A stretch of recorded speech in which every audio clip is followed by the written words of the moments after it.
ാക്കാൻ നമുക്ക് സാധിക്കണം. സമ്യക് ദർശനയാ ബുദ്ധ്യാ യോഗവൈരാഗ്യയുക്തയാം മായാവിരജിതേ ലോകേ ചരേന്നസ്യ കളേഭരം. സമ്യക് ദർശനയാ ബുദ്ധ്യാ, നല്ലവണ്ണം മനസ്സിലാക്കൂ അമ്മേ, എൻ്റെ മനസ്സ് വന്നിരിക്കുന്നത് ഭഗവാനിൽ നിന്നാണ്, ഭഗവാനെ കഴിഞ്ഞേ ഉള്ളൂ എൻ്റെ ജീവിതം. യോഗവൈരാഗ്യയുക്തയാ, നിരന്തരമായ പ്രയത്നം കൊണ്ട് ആ മനസ്സിനെ ആരിലേക്ക് എത്തിക്കണം? ശരീരബോധത്തിൽ നിന്നും ഭഗവാനിലേക്ക് എത്തിക്കണം എന്ന് പറഞ്ഞ് ആ കപില ഭഗവാൻ അമ്മയെ ഓർമ്മിപ്പിച്ചു. എന്നിട്ട് ഭഗവാൻ പറയാണ്, അങ്ങനെ നമ്മൾ എത്തിച്ചിട്ടില്ലെങ്കിൽ, അവിടേക്ക് എത്തിച്ചിട്ടില്ലെങ്കിൽ ഈ ജീവൻ്റെ ഗതി നോക്കിക്കഴിഞ്ഞാൽ 2 തരം ഗതികളാണത്രേ പുരാണങ്ങളിലൊക്കെ പറയുന്നത്. ഒന്ന് ചന്ദ്രമാസമെന്നും പിന്നീടൊന്ന് സൂര്യമാർഗമെന്നും 2 ഗതികൾ. സൂര്യദ്വാരേണ ചന്ദ്രമാസം, ഇതൊക്കെ നിങ്ങൾക്ക് ഗീതയിൽ കാണാം. ഭഗവത്ഗീതയിൽ ശുക്ലകൃഷ്ണേ ഗതിഹ്യേതേ ജഗതശാശ്വതേ മതം ഏകയായാത്യനാവൃത്യം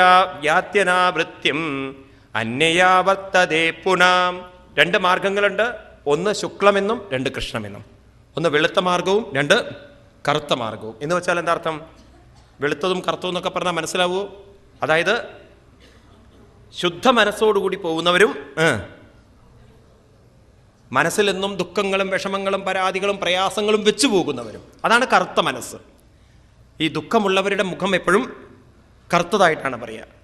നമുക്ക് ദുഃഖം കറുപ്പായിട്ടാണ് നമ്മൾ അല്ലേ? രാഷ്ട്രത്തിന് ദുഃഖം വന്നാൽ എന്താ ചെയ്യുക? ഏത് കൊടിയാണ് തൂക്കുക? കറുത്ത കൊടിയാണ്. സന്തോഷത്തിൻ്റെ പ്രതീകം വെളുത്തതാണ്. അപ്പം സന്തോഷവും അങ്ങനെയുള്ള മനസ്സ്, അതിന് ഊർധ്വഗതിയുണ്ട്, മറ്റതിന് താഴ്ന്ന ഗതിയുണ്ടെന്ന് പറഞ്ഞാൽ അവർക്കൊക്കെ തിരിച്ചു വരേണ്ടതുണ്ട്. മറ്റവരാണെങ്കിലോ സൂര്യദ്വാരേണ, സൂര്യദ്വാരം എന്ന് പറഞ്ഞാൽ വിവേകത്തിൻ്റെ ദ്വാരത്തിലൂടെ പോയി എന്ന് വെച്ചാൽ ഇനിയും തിരിച്ചു വരുമ്പോൾ അവർക്ക് ആ വിവേകങ്ങളൊക്കെ നല്ലവണ്ണം കിട്ടിയിട്ട് വേഗം അവരുടെ മനസ്സിനെ അവർക്ക് ഉയർത്താൻ സാധിക്കും. ഇപ്രകാരം ഓരോരുത്തരും ഉണ്ടാക്കി വയ്ക്കുന്ന കർമ്മത്തിനനുസരിച്ച്, കർമ്മ സംസ്കാരത്തിനനുസരിച്ച് നിവൃത്തിധർമ്മനിരതാ നിർമ്മമാ നിരഹങ്കൃത, ഓരോരുത്തരും ഏത് ധർമ്മമാണോ ഉണ്ടാക്കി വെച്ചിരിക്കുന്നത് അതിനനുസരിച്ച് അവരുടെ മനസ്സ് അങ്ങനെയുള്ള സംസ്കാരവുമായിട്ട് പോകുന്നു, തിരിച്ചു വരുന്നു. അതുകൊണ്ട് അമ്മേ, അതതം സർവഭൂതാനം ഹൃത് പത്മേഷു കൃതാലയം ശ്രുധാനഭാവം ശരണം വ്രജേ ഭാവേന ഭാമിനി. അമ്മേ, അതുകൊണ്ട് ഹൃത് പത്മേഷു കൃതാലയം, എല്ലാവരുടെ ഉള്ളിലും ഇരിക്കുന്ന ആ ഭഗവാനെ തന്നെ അമ്മ ശരണം പ്രാപിച്ചുകൊണ്ട് മറ്റൊന്നും ശ്രദ്ധ വയ്ക്കണ്ട, അതിലേക്ക് മനസ്സിനെ കൊണ്ടുവരൂ. തസ്മാത്തും സർവഭാവേന ഭജസ്സ പരമേഷ്ഠിനം തദ്ഗുണാശ്രയാ ഭക്തിയാ ഭജനീയ പദാംബുജം വാസുദേവേ ഭഗവതി ഭക്തിയോഗ പ്രയോജിത ജനയത്യാശു വൈരാഗ്യം ജ്ഞാനം യൽ ബ്രഹ്മദർശനം. നമ്മളെ ഓർമ്മിപ്പിക്കുകയാണ്, നമ്മുടെ ശ്രദ്ധ ആരിൽ വയ്ക്കണം? ഭഗവാനിൽ തന്നെ. വാസുദേവേ ഭഗവതി ശ്രദ്ധ വയ്ക്കൂ. ബാക്കിയൊക്കെ നമ്മൾ ജീവിതത്തിൽ കുറച്ചു നേരമെങ്കിലും അതിലേക്ക് ശ്രദ്ധ വയ്ക്കൂ. നമ്മൾ ഒരു കഥ കേട്ടിട്ട്, കുട്ടിക്കാലത്ത് നിങ്ങളൊക്കെ പഠിച്ചിട്ടുണ്ടാവും സ്കൂളുകളിൽ. പണ്ടൊരു പൂച്ച ലണ്ടനിൽ പോയതൊരു കഥ കേട്ടില്ലേ? കുട്ടിക്കാലത്ത് നമ്മൾ പഠിക്കുന്നതാണ്. Pussycat pussycat where have you been? I been to London to visit the queen. Pussycat pussycat what did you there? I frighten the little mouse under the chair. കേട്ടിട്ടില്ല? ഇത് കുട്ടികളാകുമ്പോൾ നമ്മൾ പഠിക്കുന്നതാണത്. അപ്പോൾ പൂച്ച പോയി അത്രേ ലണ്ടനിൽ. അവിടെ ചെന്നപ്പോഴോ അവിടെ സിംഹാസനമുണ്ട്, അവിടെ ഏറ്റവും വില കൂടിയ രത്നമായ കോഹിന്നൂർ രത്നമുണ്ട്. അപ്പോൾ ചോദിച്ചു, നീ അത് കണ്ടു? ആ സിംഹാസനം കണ്ടു? ഇവിടുന്ന് കൊണ്ടുപോയതാണ്, പൊക്കിയതാണ് ഇവിടുന്ന്, ക്യൂന് ഇവിടുന്നാണ് കൊണ്ടുപോയത് ഇതൊക്കെ. നീ അത് കണ്ടു? കണ്ടില്ല. അവിടുത്തെ ഏറ്റവും വില കൂടിയ രത്നം നമ്മളിപ്പോഴും ചോദിച്ചിട്ട് നമുക്ക് തന്നിട്ടില്ല. ഏത്? കോഹിന്നൂർ രത്നം. അത് കണ്ടുവോ? കണ്ടിട്ടില്ല. പിന്നെ ആരെയാ കണ്ടത്?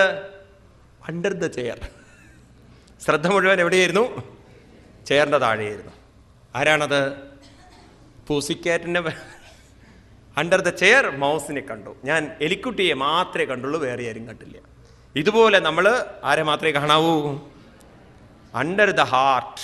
നമ്മൾ ഈ സിംഹാസനം പോലുള്ള ശരീരവും അതുപോലെ കോഹിന്നൂർ രത്നങ്ങളും ഇതൊക്കെ നമ്മുടെ ശരീരത്തിലുണ്ടെങ്കിലും നമ്മൾ കാണേണ്ടത് വാസുദേവേ ഭഗവതി ഭക്തിയോഗ പ്രയോജിത ജനയത്യാശു വൈരാഗ്യം ജ്ഞാനം യൽ ബ്രഹ്മദർശനം. വളരെ മനോഹരമായിട്ട് ഭഗവാൻ ഇത് ഓർമ്മിപ്പിക്കുകയാണ് നമ്മളെ. എന്തെല്ലാം ഉണ്ടെങ്കിലും നമ്മൾ നമ്മളിൽ തന്നെ മനസ്സിനെ വെച്ചുകൊള്ളണം. കൈവല്യോപനിഷത്ത് എന്നൊരു ഉപനിഷത്തിൽ പറയും, അണോരണീയൻ അണോരണീയൻ അഹമേവ തദ്വൽ മഹാനഹം വിശ്വമഹം വിചിത്രം പുരാതനോഹം പുരുഷോഹമീശോ ഹിരൺമയോഹം ശിവരൂപമസ്മി. ഈ ശരീരത്തിൽ ശിവനായിരിക്കുന്ന, ആരെ ശിവൻ എന്ന് പറയുന്നത്? ഉള്ളിൽ നിറഞ്ഞിരിക്കുന്ന ചൈതന്യമായിരിക്കുന്ന, പുരാണപുരുഷനായിരിക്കുന്ന, പുരാതനനായിരിക്കുന്ന, വിശ്വം നിറഞ്ഞിരിക്കുന്ന ആ പരമസത്യം തന്നെയാണ് അണോവണീയൻ മഹതോ മഹീയൻ. എല്ലാവരിലും നിറഞ്ഞിരിക്കുന്നെന്ന് മനസ്സിലാക്കിക്കൊണ്ട് അതിലേക്ക് ശ്രദ്ധ കൊണ്ടുവരൂ. അങ്ങനെ കൊണ്ടുവന്ന് ജ്ഞാനമാത്രം പരം ബ്രഹ്മ പരമാത്മീശ്വരപ്പുമൻ ദൃശ്യാദി പൃഥഗ്ഭാവൈ ഭഗവാനേക ഈയതേ. ജ്ഞാനമാത്രം പരം ബ്രഹ്മ, വളരെ ശ്രദ്ധിക്കണോ ഈ പ്രയോഗങ്ങളൊക്കെ. ജ്ഞാനമാത്രം പരം ബ്രഹ്മ, ഭഗവാൻ എന്ന് പറയുന്നത് ആരാണ്? ജ്ഞാനം തന്നെയാണ്. ജ്ഞാനെന്ന് പറഞ്ഞാൽ എല്ലാം നമുക്ക് മനസ്സിലാക്കി തരുന്നത് ഭഗവാൻ തന്നെയാണ്, മറ്റാരുമല്ല നമുക്ക് ഈ കാര്യങ്ങളൊക്കെ മനസ്സിലാക്കി തരുന്നത്. ഭഗവാന്റെ ഒരു കാരുണ്യം കൊണ്ടാണ് നമുക്കെല്ലാം മനസ്സിലാവുന്നത്. ഞാൻ കഴിഞ്ഞ ദിവസം നിങ്ങളോട് പറഞ്ഞു, ദൃക്കുള്ളത് കൊണ്ടാണ് ദൃശ്യം കാണാൻ പറ്റുന്നത്. ദൃക്കില്ലെങ്കിൽ ദൃശ്യമില്ല. നമ്മൾ ഭഗവാനെ ദൃശ്യമായിട്ടാണ് ഇപ്പോൾ പലരും കാണുന്നത്. ദൃശ്യം എന്ന് പറഞ്ഞാൽ ഒബ്ജക്റ്റ്.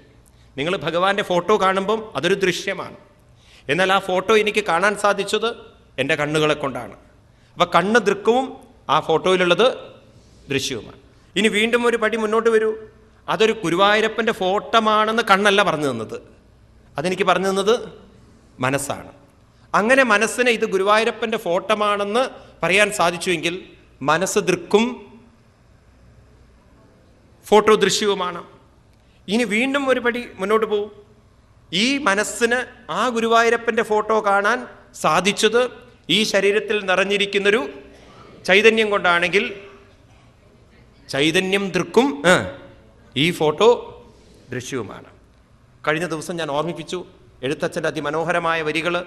അർക്കന്നലാതി വെളിവൊക്കെ ഗ്രഹിക്കുമൊരു കണ്ണിനു കണ്ണുമനമാകുന്ന കണ്ണതിന് കണ്ണായിരുന്ന പൊരുൾ താനെന്നുറയ്ക്കുമളവ് ആനന്ദമെന്തു ഹരി നാരായണായ നമ. കേനോപനിഷത്ത് എന്നൊരു ഉപനിഷത്തിൽ പറയും, പ്രതിബോധ വിദിതം മതം അമൃതത്വം ഹി വിന്ദതേ ആത്മനാ വിന്ദതേ വീര്യം വിദ്യയാ വിന്ദതേ മൃതം. പ്രതിബോധ വിദിതം മതം എന്നാണ്. ഓരോ നിമിഷവും നമുക്ക് ദുഃഖം അറിയുന്നുണ്ടല്ലോ, സുഖം അറിയുന്നുണ്ടല്ലോ, ഭയം അറിയുന്നുണ്ടല്ലോ, എല്ലാ വികാരങ്ങളും നമ്മൾ അറിയുന്നുണ്ടല്ലോ. പക്ഷെ നമ്മൾ ആ വികാരങ്ങളെ അറിയുന്നവനെയല്ല അറിയുന്നത്, വികാരങ്ങളെയാണ് അറിയുന്നത്. നമ്മൾ ദൃക്കിനെ അറിയുന്നില്ല, ദൃശ്യത്തെ അറിയുന്നു. മനസ്സിൽ വരുന്ന വികാരങ്ങൾ, ഓ എനിക്ക് ഭയമുണ്ട് നമ്മൾ അറിയുന്നു, പക്ഷെ ഭയത്തെയും എനിക്ക് ഭയം മനസ്സിൽ വന്നാൽ ഞാൻ അറിയുന്നുണ്ട്, പക്ഷെ ഭയത്തെയും എനിക്കറിയാൻ, എൻ്റെ മനസ്സിൽ ഭയമുണ്ടെന്ന് പോലും എനിക്കറിയാൻ സാധിക്കുന്നുണ്ട്. അതെനിക്കറിയാൻ സാധിച്ചത് ആരുള്ളത് കൊണ്ടാണ്? ഭയം വരുന്നത് മനസ്സിലാണ്, പക്ഷെ ഭയം മനസ്സിൽ വന്നു എന്നറിയിച്ചു തരുന്നത് ഉള്ളിൽ നിറഞ്ഞിരിക്കുന്ന ഭഗവാനുള്ളത് കൊണ്ടാണ്. അതുകൊണ്ടാണ് ഭഗവാന്റെ പേര് പ്രജ്ഞാനം ബ്രഹ്മ. നമ്മുടെ ഋഷീശ്വരന്മാർ 4 വേദവാക്യങ്ങളെയാണ് മഹാവാക്യങ്ങളായി കണ്ടിരിക്കുന്നത്. തത്വമസി എന്നൊരു മഹാവാക്യമാണ്. അതുപോലെ മറ്റൊരു മഹാവാക്യമാണ് പ്രജ്ഞാനം ബ്രഹ്മ. പ്രജ്ഞാനമാണ്. പ്രജ്ഞാനം എന്ന് പറഞ്ഞാൽ എല്ലാ അനുഭവങ്ങളെയും നമുക്ക് കാണിച്ചു തരുന്ന, മനസ്സിലാക്കി തരുന്ന ആ ഭഗവാൻ, ആ ചൈതന്യം തന്നെയാണ് ഭഗവാൻ എന്ന് ഓർമ്മിപ്പിക്കുകയാണ്. അതുകൊണ്ട് ഭഗവാൻ എന്ന് പറയുന്നത് ദൃശ്യാദിവി പൃഥഗ്ഭാവൈ ഭഗവാനേകൈയതേ ജ്ഞാനമാത്രം പരം ബ്രഹ്മ പരമാത്മേശ്വരപ്പുമൻ ദൃശ്യാദിവി പൃഥഗ്ഭാവൈ ഭഗവാനേകൈയതേ. ദൃശ്യാദിവി പൃഥക്, എല്ലാ ദൃശ്യത്തിൽ നിന്നും പൃഥക്കായിരിക്കുന്ന ഭഗവാൻ ഏകൈയതേ, എല്ലാവരിലും ഒന്ന് തന്നെയാണ്. അമ്മേ, അതിൽ തന്നെ മനസ്സിനെ കൊണ്ട് ഉറപ്പിക്കൂ. അതുകൊണ്ട് ഏതാവാനേവ യോഗേന സമഗ്രേണ യോഗിന യുജ്യതേ വിമധോ ഹ്യർത്ഥോ യഥസംഗസ്തു കൃഷ്ണസ. ഇപ്രകാരം അമ്മയുടെ മനസ്സിനെ നല്ലവണ്ണം ഇത് മനസ്സിലാക്കിക്കൊണ്ട്, ഈ യോഗം കൊണ്ട് കാര്യങ്ങളൊക്കെ സമഗ്രമായി മനസ്സിലാക്കിക്കൊണ്ട് യഥസംഗസ്തു കൃഷ്ണസ, എന്നോട് അങ്ങേയറ്റത്തെ മനസ്സിനെ ഉറപ്പിക്കൂ. അതാണ് ഭഗവാൻ ഗീതയിലും പറഞ്ഞ് ഉറപ്പിപ്പിക്കുന്നത്. അനന്യചേതാ സതതം യോ മാം സ്മരതി നിത്യശ തസ്യാഹം സുലഭ പാർത്ഥ നിത്യയുക്തസ്യ യോഗിന. 8-ാം അധ്യായത്തിൽ വീണ്ടും വരുന്നൊരു ശ്ലോകമാണ് 14-ാമത്തെ ശ്ലോകം. അനന്യചേതാ സതതം. ആരാണോ സതതം അനന്യമായ മനസ്സോടു കൂടിയിട്ട് മാം സ്മരതി നിത്യശ, എന്നെ എപ്പോഴും സ്മരിക്കുന്നത്, അവന് ഞാൻ സുലഭ പാർത്ഥ, ഞാൻ എപ്പോഴും സുലഭമായി അവനെ കൊണ്ട് അവൻ എന്നിലേക്ക് വരുന്നവനാണ്. ഇപ്രകാരം നമ്മൾ മനസ്സിനെ ആരിലേക്ക് തിരിക്കണം? ആ ഭഗവാനിലേക്ക് തിരിക്കണം. അതുകൊണ്ട് അമ്മേ, ഈ പറയുന്ന കാര്യങ്ങളൊക്കെ അമ്മ നല്ലവണ്ണം മനസ്സിലാക്കിക്കൊണ്ട് ഞാൻ അമ്മയ്ക്ക് ഇതൊക്കെ പറഞ്ഞു തന്നു.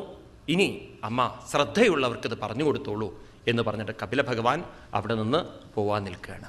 ഇനി അവസാനത്തെ അധ്യായത്തിൽ ആ ഭഗവാനെ അമ്മ തൻ്റെ ജീവിതത്തെ ധന്യമാക്കിയ, ഉയർത്തിയ, തൻ്റെ ജീവിതത്തെ കൃതാർത്ഥമാക്കിയ, പവിത്രമാക്കിയ, തൻ്റെ പുത്രരൂപത്തിൽ വന്നിരിക്കുന്ന പരമഗുരുവായിരിക്കുന്ന ഭഗവാന്റെ പാതാരവിന്ദത്തിൽ നമസ്കരിച്ചുകൊണ്ട് പറയുന്നു, തം ത്വാമഹം ബ്രഹ്മപരം പുമാംസം പ്രത്യസ്രോതസ്യാത്മനി സംവിഭാവ്യം സ്വതേജസാദുസ്തഗുണപ്രവാഹം വന്ദേ വിഷ്ണും കപിലം വേദഗർഭം.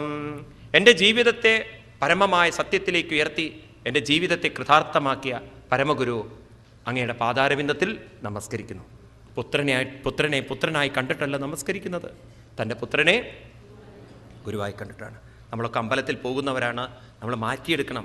ഭഗവാനെ നമ്മുടെ കാര്യങ്ങൾ സാധിപ്പിച്ചു തരുന്ന ആളായി കാണരുത്, ഭഗവാനെ നമ്മളൊരു ഗുരുവായി കാണണം. ഞാൻ പറഞ്ഞല്ലോ, 3 രീതിയിൽ നമ്മൾ ഭഗവാനെ കണ്ടുകൊള്ളണം. ഒന്ന്, നമ്മുടെ ഉള്ളിൽ നിറഞ്ഞിരിക്കുന്ന ചൈതന്യം തന്നെയാണ് പരമമായിട്ട്, ആ രൂപത്തിൽ നമ്മൾ കാണണം, അതിലേക്കാണ് ഉയരേണ്ടത്. രണ്ടാമത്, അതിലേക്ക് ഉയർത്താൻ വേണ്ടി വന്ന ഗുരുവാണ്. ഇനി മൂന്നാമത്, അതിലേക്ക് ഉയരാൻ നമുക്കൊരു വഴി വേണം, അതിന് ഉപാസന ചെയ്യാൻ ഒരു മൂർത്തി വേണം. അപ്പം ഉപാസനാമൂർത്തിയുടെ രൂപത്തിലും ഗുരുവിൻ്റെ രൂപത്തിലും ഉള്ളിൽ നിറഞ്ഞിരിക്കുന്ന ചൈതന്യ രൂപത്തിലും വന്നിരിക്കുന്ന ഭഗവാനെ അമ്മ നമസ്കരിച്ചു. എന്നിട്ട് അവിടെ നിന്ന് ഭഗവാൻ പോയി എന്നാണ് വളരെ മനോഹരമായിട്ട് നാരായണീയത്തിൽ പറയും. ഇതി സുവിധവേദ്യം ദേവഹേ ദേവഗൂതിം കൃതനുദിമനുഗുഖ്യാത്വം ഗതോ യോഗി സംഖ്യൈ വിമലമതിരത്യാസോ ഭക്തിയോഗേന മുക്തി ത്വമഭി ജനയിതാർത്ഥം വർത്തസേ പ്രാഗുദിച്യാം. ഇപ്രകാരം ദേവഹൂതി അമ്മയ്ക്ക് എല്ലാവിധത്തിലുള്ള പരമതത്വത്തെയും ഭക്തിയോഗത്തെയും ജ്ഞാനയോഗത്തെയും വൈരാഗ്യത്തെയും ഒക്കെ പറഞ്ഞു കൊടുത്തുകൊണ്ട് ഭഗവാനെ അവിടുന്ന് വർത്തതേ പ്രാഗുദിച്യം, അങ്ങ് അവിടുന്ന് വടക്ക് കിഴക്ക് ഭാഗങ്ങളിലേക്ക് പോയി, ജനഹിതാർത്ഥത്തിന് വേണ്ടി പോയി എന്നാണ്. അങ്ങനെ ഭഗവാൻ അവിടുന്ന് പോയപ്പോൾ ഇപ്പോൾ ഭർത്താവും പോയി, മകനും പോയി. അമ്മ ഒറ്റയ്ക്കാണല്ലോ. അമ്മ തളർന്നുവോ? ഇല്ല. അമ്മ ആ വീട്ടിൽ ഒറ്റയ്ക്കിരുന്നു. നമുക്ക് പറ്റുമോ? നമ്മളാണെങ്കിൽ അപ്പം വേറെ വീട് അന്വേഷിച്ചു പോകും. കപില ഭഗവാന്റെ അമ്മ എങ്ങോട്ടും പോയില്ല, അവിടെ തന്നെ ഇരുന്നിട്ട് വനം പ്രവ്രജിതേ പത്യോ അപത്യ വിരഹാതുരാം ജ്ഞാതതത്വപ്യഭൂൻ നഷ്ടേ വത്സേ ഗൗരീവ വത്സലാം തമേവധ്യായതീ ദേവം അപത്യം കപിലം ഹരിം ബഭൂവാചരതോ വത്സ നിസ്പൃഹ താദൃശേ ഗൃഹേ. പുത്രൻ പോകുമ്പോൾ ഒരു വിഷമം വന്നു. ഒരു പശു വിട്ടുപോകുന്ന സമയത്ത് പശുക്കുട്ടിക്കും വേദനയാണ്, പശുവിനും വേദനയാണ്. വത്സൻ അതുപോലെ അമ്മയ്ക്കൊരു വേദന വന്നു. പക്ഷെ ഉടനെ തന്നെ തമേവധ്യായതീ ദേവം അപത്യം കപിലം ഹരിം ബഭൂവാചരതോ വത്സ നിസ്പൃഹ താദൃശേ ഗൃഹേ. ആ വീട്ടിലിരുന്നു കൊണ്ട് ക്രമേണ അമ്മ മനസ്സിനെ പറഞ്ഞു പരിശീലിപ്പിച്ചു. പുത്രൻ പോയിട്ടില്ല, അതുപോലെ തന്നെ ആരും പോയിട്ടില്ല. പിന്നെ ഞാൻ എന്തിനു കരയണം, എന്തിനു തളരണം? തളരുന്ന പ്രശ്നമില്ല. രാമകൃഷ്ണ പരമഹംസർ അദ്ദേഹം ശരീരം ഉപേക്ഷിച്ച സമയത്ത്, എനിക്ക് തോന്നുന്നു 1883 ഓഗസ്റ്റ് 15 രാമകൃഷ്ണ പരമഹംസർ ശരീരം ഉപേക്ഷിക്കുന്നത്. ആ ശരീരം ഉപേക്ഷിച്ച സമയത്ത് അദ്ദേഹത്തിൻ്റെ പത്നിയായ ശാരദാദേവി, ശാരദാമണി എന്നാണ് അമ്മയുടെ പേര്, ഈശ്വരതുല്യായിരിക്കുന്ന അമ്മ. ഈ പശ്ചിമ ബംഗാളിലൊരു കഷ്ടമുണ്ട്, ഭർത്താവ് മരിച്ചു കഴിഞ്ഞാൽ വളയൊക്കെ മാറ്റണം, എല്ലാം ശരീരത്തിൽ നിന്ന് ആഭരണം മാറ്റണം. അപ്പം അന്ന് കുട്ടിക്കാലത്തെ ഇട്ടിരിക്കുന്ന ഒരു പ്രത്യേക തരം വളയാണ്, അത് അഴിച്ചിട്ട് പോരുന്നില്ല അത്രേ. ഉടനെ തന്നെ ഈ അമ്മ, ഭർത്താവ് ശ്രീരാമകൃഷ്ണ പരമഹംസർ ശരീരം ഉപേക്ഷിച്ച് കിടക്കുകയാണ് അപ്പുറത്ത്. ഇവരൊരു സാധനം എടുത്തിട്ട് ഈ വള തല്ലി ഒടിക്കുകയാണ്, ശക്തിയുള്ള സാധനം എടുത്തിട്ട്. ആ സമയത്ത് പെട്ടെന്നൊരു അശരീരി പോലെ തോന്നുകയാണ്, ഇവർക്ക് കേൾക്കുകയാണ്, എന്താ ശാരദ ചെയ്യുന്നത്? ഞാൻ പോയിട്ടുണ്ടോ എങ്ങോട്ടെങ്കിലും? ഞാൻ ഒരു മുറിയിൽ നിന്ന് മറ്റൊരു മുറിയിലേക്ക് പോയതേ ഉള്ളൂ, നീ ഇങ്ങനെ എന്നെ പോയതുപോലെ കണക്കാക്കി എന്താ മനസ്സിലാക്കുന്നത് എന്ന്? ഞാൻ എങ്ങോട്ടും പോയിട്ടില്ല. ഈ ശരീരം മാറി വേറൊരു ശരീരം എടുക്കുന്നത് പോലെ ഈ ശരീരത്തെ ഞാൻ ഉപേക്ഷിച്ചു, ഇപ്പോഴും ഞാൻ അവിടെ നിറഞ്ഞിരിക്കുന്നുണ്ട്. ഞാനെങ്ങോട്ടും പോയിട്ടില്ല, എനിക്കെങ്ങോട്ടും പോകാനും സാധ്യമല്ല, എവിടെ നിന്നും വരാനും സാധ്യമല്ല. അത്ര പരമമായിട്ട് നിറഞ്ഞിരിക്കുന്ന ആളാണ് ഞാൻ. ഇത് കേട്ടതും അമ്മ ആ വള അവിടെ തന്നെ വെച്ചു എന്നാണ്. അങ്ങനെ ഒരു കഥ കേട്ടിട്ടുണ്ട് രാമകൃഷ്ണ പരമഹംസരെ കുറിച്ച്. അതുപോലെ ഈ അമ്മയ്ക്ക് മനസ്സിലായി, ഭർത്താവും പോയിട്ടില്ല, മകനും പോയിട്ടില്ല, പിന്നെ ഞാനെന്തിന് തളരണം? ധ്യായതീ ഭഗവൽ രൂപം യഥാഹധ്യാനഗോചരം സുധപ്രസന്നവദനം സമസ്തവ്യസ്തചിന്തയാ ഭക്തിപ്രവാഹയോഗേന വൈരാഗ്യേന ബലീയസ യുക്താനുഷ്ഠാനജാതേന ജ്ഞാനേന ബ്രഹ്മഹേതുന. ഒരു വ്യക്തമായൊരു ജീവിത രീതി. എപ്പോഴും മനസ്സിനെ അമ്മ എൻഗേജ്ഡ് ആക്കി, അല്ലെങ്കിൽ ഭഗവത് സ്മരണത്തിൽ എൻ്റർടൈൻ ചെയ്തു. വിശുദ്ധേന തദാത്മാനം ആത്മനാ വിശ്വതോമുഖം സ്വ അനുഭൂത്യഭൂതമായ ഗുണവിശേഷണം. ക്രമേണ ക്രമേണ അമ്മയ്ക്ക് സ്വ അനുഭൂതി എന്ത് വരാൻ തുടങ്ങി? അനുഭൂതി വരാൻ തുടങ്ങി. ആരുടെ അനുഭൂതി? തൻ്റെ കൂടെ ഇരിക്കുന്ന ഭഗവാന്റെ അനുഭൂതി. അങ്ങനെ ഭഗവാനെ ഉറപ്പിച്ച് നിത്യാരൂഢ സമാധിത്വൽ പരാവത്ത ഗുണഭ്രമ ന സസ്മാര തഥാത്മാനം സ്വപ്നേദിഷ്ടമിവോത്ഥിത. എപ്രകാരമാണ് ഒരു ബീഭത്സമായ സ്വപ്നത്തിൽ നിന്ന് ഒരാൾ എണീറ്റാൽ പിന്നെ ആ സ്വപ്നത്തെ ഓർക്കാത്തത്, അതുപോലെ ന സസ്മാര ആത്മാനം, ഈ ശരീരത്തെയോ ശരീരവുമായി ബന്ധപ്പെട്ട ഭർത്താവിനെയോ മകനെയോ വീടിനെയോ ഒന്നും ഓർക്കാതെ ആരൂഢ സമാധിത്വാൽ എല്ലാ ചിന്തകളിൽ നിന്നും വിട്ടിട്ട് ഭഗവത് സ്മരണയിൽ അങ്ങോട്ട് ഉറച്ചു. ഏവം സകപിലോക്തേന മാർഗേണാചരിതപരം ആത്മാനം ബ്രഹ്മനിർവാണം ഭഗവന്തമവാപ്പാം അവാപഹ. കപില ഉക്തേന, കപിലൻ പറഞ്ഞു കൊടുത്ത മാർഗത്തിലൂടെ അമ്മ പോയപ്പോൾ ആദ്യം മനസ്സ് സമബുദ്ധിയായി ബ്രഹ്മനിർവാണം എന്ത് കൈവരിച്ചു? ഞാൻ പറഞ്ഞില്ലേ, അവിടെ എത്തിച്ചേർന്നു അമ്മ. ഭഗവന്തമവാപ്പ, ഭഗവാനിൽ നിന്നും വന്ന അമ്മ ഭഗവാനിലേക്ക് എത്തിച്ചേർന്നു. അപ്പം ഈ മനസ്സിന്, ഭഗവാനിൽ നിന്നും വന്ന മനസ്സിന് തിരിച്ച് ഭഗവാനിലേക്ക് എത്തിച്ചേരാൻ സാധിക്കും. അത് പ്രൂവ് ചെയ്ത ഒരു അമ്മയാണ് ആര്? ദേവഹൂതി. ഇപ്രകാരം ശരീരമൊക്കെ ഉപേക്ഷിച്ചു. ആ ശരീരം വീണ സ്ഥലമുണ്ടല്ലോ, തദ്വിരാസീൽ പുണ്യതമം ക്ഷേത്രം ത്രൈലോക്യ വിശ്രുതം നാംനാ സിദ്ധപദം യത്ര സാ സംസിദ്ധിം ഉപേയുഷി. ആ സ്ഥലത്തിനെയാണ് പിൽക്കാലത്ത് കപില ഭഗവാൻ തപസ് ചെയ്തിരിക്കുന്ന സ്ഥലമാണ് സിദ്ധപാടി എന്ന പേരിൽ അറിയപ്പെട്ട, സിദ്ധന്മാരെ തപസ് ചെയ്ത ഭൂമി എന്ന പേരിൽ അറിയപ്പെടുന്നത്. ഇന്നും ഹിമാചൽ പ്രദേശിൽ വളരെ പ്രസിദ്ധമായിരിക്കുന്ന ഒരു കപില ആശ്രമമുണ്ട്. അവിടെയാണത്രേ ഈ അമ്മ തപസ് ചെയ്തിട്ട് തൻ്റെ ജീവിതം ധന്യമാക്കിയതെന്ന് പറയാണ്. അപ്രകാരം ഇവിടെ ഉപസംഹരിപ്പിച്ചുകൊണ്ട് പറയണു, യൈതമനുശ്രണോദിയോപിതത്തെ കപിലമുനേ മതമാത്മന ആത്മയോഗ ഗുഹ്യം. യൈതമനുശ്രണോദിയോപിതത്തെ കപിലമുനേ മതമാത്മയോഗ ഗുഹ്യം ഭഗവതി കൃതതി സുവർണഗേദോ ഉപലപദേ ഭഗവൽ പദാരവിന്ദം. ആരാണോ ഈ കപിലമുനി അമ്മയ്ക്ക് ഉപദേശിച്ചു കൊടുത്തിരിക്കുന്ന ഈ യോഗത്തെ, ഈ തത്വത്തെ ആരാണോ വേണ്ട വിധത്തിൽ ശൃണോധി കേട്ടിട്ട് യോ അഭിധത്തെ തൻ്റെ ജീവിതത്തിലേക്ക് പകർത്തുന്നത്, അവൻ കൃതധി, അവൻ്റെ ബുദ്ധി പ്രകാശിക്കും. ഭഗവതി, അവൻ്റെ മനസ്സാരിലേക്ക് തിരിയും? ഭഗവാനിലേക്ക് തിരിയും. സുവർണഖേദോ, മനസ്സ് നല്ലവണ്ണം പ്രസന്നമായി.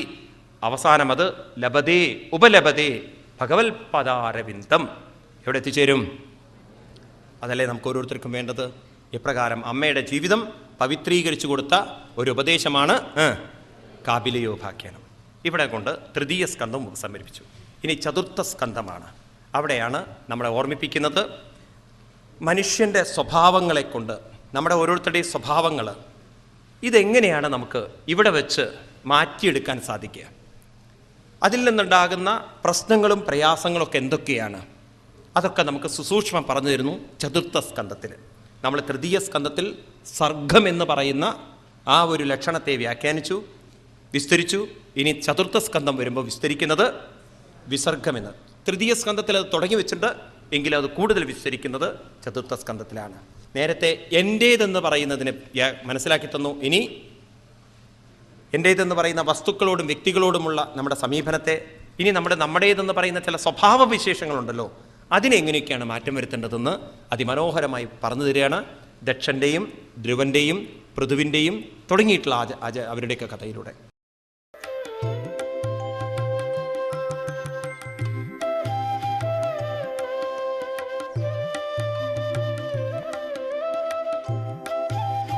Hari Om. For details, contact Sri Krishna Seva